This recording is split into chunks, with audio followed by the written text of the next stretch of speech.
So in this section we will see the concept of graphical model. So as its name implies, it is the model which relies on the graph. And what is graph? Graph is nothing but the collection of vertices and edges.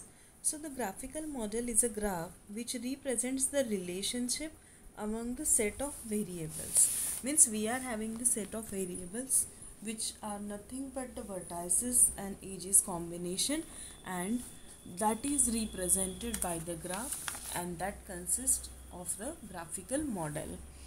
So by the set of nodes, that is nothing but vertices and edges, we design these models so that we can connect the nodes. So for connecting the nodes with each other, what we use? So we use vertices and edges. The graph is denoted by G is equal to V into E, where V is the finite set of vertices or nodes and E is the set of edges. These edges are also called as links or arcs, which are responsible for connecting the vertices of that particular graph. So the graphical model encodes the conditional independence assumptions between the variable models, between the variables. Means this particular graphical model is responsible for encoding the independence that is in between the variables. It represents the random variables, and these random variables are represented as nodes or vertices, and the conditional independence assumptions as the missing arcs.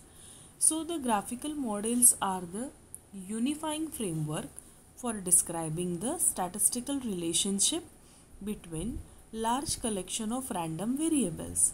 So these are the framework, we should say that these are the unifying framework which are responsible for describing the statistical relationship which is in between the large collection of random variables. The task to compute the marginal distribution of one or more variables is called as inference. So whenever we are having particular graphical model, what is our main motto or aim? That we want to compute the marginal distribution. So computing the marginal distribution of one or more variables is nothing but inference. So some real life examples we are having of graphical model like road maps. What is road map? Road map is nothing but it is a guide which is guiding us that how the road is connected to each another, how we can travel from one road to other. That means the road map is nothing but the representation of crossing and streets by nodes and edges. Then the real life example is electrical circuits, which is represented by the electronic components and edges by nodes and edges.